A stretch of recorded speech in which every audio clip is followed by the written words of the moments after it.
Buen día, buenas tardes, buenas noches, en el momento que se encuentre viendo este video. Soy Rafael Blanco, les voy a comenzar a hacer una explicación, un llamamiento, un desarrollo de lo que serían las partes teóricas o los procedimientos que están sucediendo a lo largo de las 5 prácticas que se realizaron en el laboratorio de microondas. Empezando con la primera práctica, que era el funcionamiento de los instrumentos de laboratorio de microondas. Tenemos a tratar lo que vamos a ver, sería la transmisión de información por todos los medios que trabajamos en el laboratorio. Podemos tener los procesos de modelación, el encargado de la emisión, el encargado de la recepción, el encargado de la demodulación y el medio por el que se va a transmitir esta información. Entonces, empezando con eso, vamos a hacer lo que sería la transmisión de la información por la banda de base. Entonces, aquí la información va a ser codificada y va a ser empaquetada, modificada para su futura transmisión. Luego esta señal que vamos a transmitir se convierte en una frecuencia intermedia para su procesamiento y así lograrla de manera que ésta se amplifique. ¿Por qué buscamos estas amplificaciones? Pues sabemos que a lo largo de la transmisión va a suceder cierto nivel de pérdidas. Entonces, si la transmitimos amplificada, ella va a comenzar a reducirse gradualmente, pero de manera de que cuando llegue a su medio receptor no va a tener esa pérdida total de la información, sino que va a llegar la información precisa. Luego, cuando llega esta señal a su medio receptor, esa se vuelve una frecuencia de microondas para luego transmitirlo en el espacio libre por los medios de las guías de onda. Ahora, con este concepto que mencionamos ahora, la propagación en el espacio libre, pues es cuando la señal que vamos a transmitir no tiene ningún tipo de obstáculo, o sea, está en libertad, sinceramente, pues. Pero cuando hablamos de una guía de onda, aquí lo que hacemos es decirle hacia dónde se va a dirigir la guía, por dónde va a dirigirse y no se va a dispersar por cualquier lado. Entonces, esta señal es transmitida a través de medios de conductores metálicos o dieléctricos. ¿Por qué tienen que ser metálicos o dieléctricos? Pues estamos transmitiendo ondas electromagnéticas. Entonces, al ser ondas electromagnéticas, si le colocamos materiales donde puede atravesar, pero al mismo tiempo no sale de esta guía, porque sabemos que las guías de onda, por lo menos en el caso del laboratorio, son estos medios rectangulares por donde la onda se va a propagar, no va a salirse de ahí o no va a salirse totalmente, sino que va a darle una dirección, un sentido, por eso el nombre, guía de onda. Ya llegando a la etapa de recepción de la misma, las señales de frecuencia de microondas, la señal es tomada, luego se amplifica nuevamente para su posterior demodulación a una frecuencia intermedia. Entonces, por último, la señal es demodulada a una de banda base, donde la información original es recuperada y decodificada para su uso. ¿Qué significa? Recuperar, decodificar, significa que una señal que la transformamos de una forma, en este caso, a una señal de frecuencia, la llamamos una de microondas, la recuperamos a la transmisión original, se decodifica para llevarla al medio donde la vamos a querer transmitir.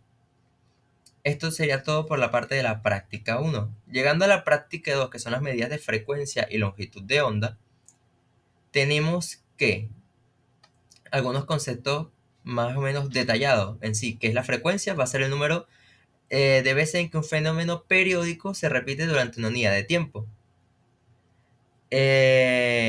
Luego de esta misma frecuencia tenemos algo llamado que sería la frecuencia crítica de una guía de onda. Entonces, ¿qué significa crítica? Puntos críticos. Pues es la frecuencia más pequeña o mínima en la que puede propagarse una guía de onda sin que suceda ningún tipo de atenuación. O sea, podemos mantener una frecuencia constante, pero al llegar a altas frecuencias o elevársela a la frecuencia mínima con la que vamos a trabajar, es la que esa guía va a tolerar para que no suceda ningún tipo de atenuación. Igual va a haber atenuaciones muy pequeñas, pero va a ser tan mínimo que puede ser despreciable, puede ser despreciada a esos niveles. Todo va a ser dependiendo aquí va a depender mucho lo que se mencionó antes, el material y la longitud que tenga la guía de onda. Ahora, De cierta manera, tenemos que saber que la propagación no es como que ya se propaga y tal. Hay diferentes maneras en que una onda puede llegar a propagarse. Estas se pueden propagar de manera eh, en transversales, transversales magnéticos, transversales electromagnéticos, pero como tal, tiene una función de buscar que la frecuencia sea los cortes más bajos y los menores rangos de atenuación. Pero claro, para diferentes modos de programación va a haber diferentes circunstancias donde estos mismos van a ser mejores que otros. Puede ser que sea dominante el que tenga la frecuencia de corte más baja, pero si existen diferentes modos de propagación es para diferentes situaciones. Ahora, con la velocidad con la que se mueven las ondas o se propagan estas ondas, pues es menor a la velocidad de la luz en el vacío, pero siempre va a ser dependiente del índice de refracción del medio y el modo de propagación. Entonces es algo bastante recurrente, pues vamos a estar sujetos a de qué materiales están hechos las guías y las longitudes de las mismas.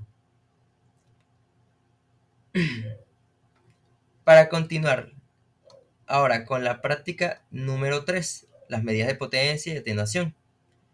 Aquí se manejan los sentidos de lo que es los atenuadores o cómo son los atenuadores en las guías de onda en general.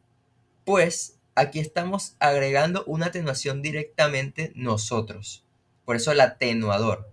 No es por pérdidas, nada, sino que directamente nosotros vamos a hacer que la señal sea disminuida o tenga esa pequeña atenuación dependiendo de lo que le demos vamos a decirle, la configuración del circuito de la guía de onda.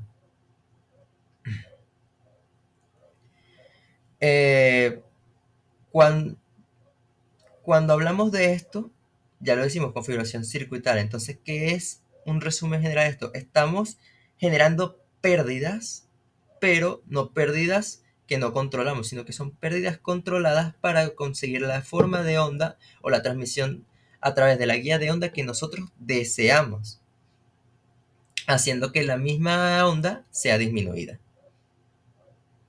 Esto va a afectar lo que será la potencia y la medida de potencia que va a transmitirse por toda la guía. Y vamos a necesitar algunos medidores de potencia y reflectómetros, que son los que van a decirnos cuánta potencia va a haber de diferencia con una salida entrante que pasa por esa pérdida controlada que nosotros le ingresamos para saber lo que va a llegarse a recibir y lo que se está transmitiendo en el camino. Mm, Lo que permite determinar esta potencia o cuánta potencia se ha perdido va a ser siempre en función de los componentes, ya que estas medidas son importantes para garantizar un funcionamiento eficiente y preciso de las guías de onda en todas las aplicaciones de comunicaciones y electrónica. Pero el hecho de que aplicamos pérdidas controladas en laboratorio son las que nos permiten saber qué comportamiento puede tener la transmisión de la onda electromagnética y el comportamiento que podría llegar a tener al momento real donde se esté trabajando. Por eso se realizan estas prácticas. O en algunos casos se realizan simulaciones para saber no que a tanta longitud vamos a tener una cierta pérdida de potencia, entonces se tiene que buscar incrementar esa potencia para que llegados a este punto no se recurra a la misma pérdida. Ahora, acopladores y divisores de señal, que eso es lo que sería la práctica número 4. Entonces, ¿qué son los acopladores en las guías de onda? Pues son dispositivos que nos permiten reducir la potencia de onda electromagnética que se propaga a lo largo de una guía. De nuevo, pérdidas controladas, porque al final estamos disminuyendo. A nivel de microondas podemos decir que las disminuciones son pérdidas. Entonces, ¿cómo logramos esto? Pues disminuyendo la amplitud de la onda. Estos acopladores direccionales van a permitir medir la potencia de la onda en diferentes puntos de la guía. Esos son los acopladores. Vamos a tener que son dispositivos para reducir potencia. Hay acopladores direccionales que van a permitir medir la potencia de la onda en diferentes puntos de la guía. O sea, si nosotros queremos medir cuánta potencia se dirige a cierta dirección de la guía, por eso el término acoplar direccional, cuánta pérdida hay de este lado y cuánta pérdida hay de este otro lado. Mientras que tenemos lo que sería la T mágica, va a ser un componente con el que vamos a poder medir las pérdidas introducidas por los componentes en la guía de onda. Pero esta T mágica no va a ser solamente en una sola dirección, sino que va a ser en diferentes direcciones, en forma de T, por hacerlo de una manera más resumida. Y ya concluyendo, la práctica número 5 que nos habla sobre la guía de onda ranurada, muy parecido a lo que sería la línea ranurada, que, que es lo que nos va a decir, nos va a utilizar para guiar y controlar la propagación de la onda electromagnética. Se forma a través de conductores metálicos con ranuras que permiten la entrada y salidas de las ondas. Tenemos este pequeño carrete que a medida que nosotros lo vamos moviendo va haciendo que permita una mayor o una menor cantidad de propagación de las ondas a través del medio dieléctrico o metálico por el cual estamos llevando nuestra onda. Y esto es controlado más que todo, o lo podemos medir en el medidor de onda estacionaria, que con el cual conta una impedancia de una carga para saber lo que va a estar o lo que nos va a permitir medir la eficiencia con la que la energía se transmite a través de la guía de onda. Si tenemos niveles de onda estacionaria de 1, significa que está perfectamente equilibrado. Menores superiores o inferiores a eso significa que hay una deficiencia en la relación de onda estacionaria. Entonces, este medidor de onda estacionaria es el que nos va a permitir eso, medir la eficiencia en ciertos puntos de la guía de la onda.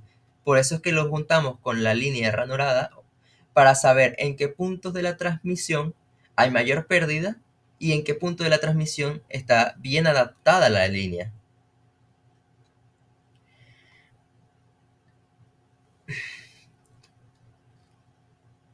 Entonces, teniendo en consideración la eficiencia, la línea ranurada y el medidor de ondas estacionarias son las herramientas más eficaces para lograr que la onda estacionaria o la transmisión de la onda sea correcta. Cuando conseguimos los valores adecuados, en este caso el 1, en el medidor de onda estacionaria, sabemos que es una línea bien adaptada.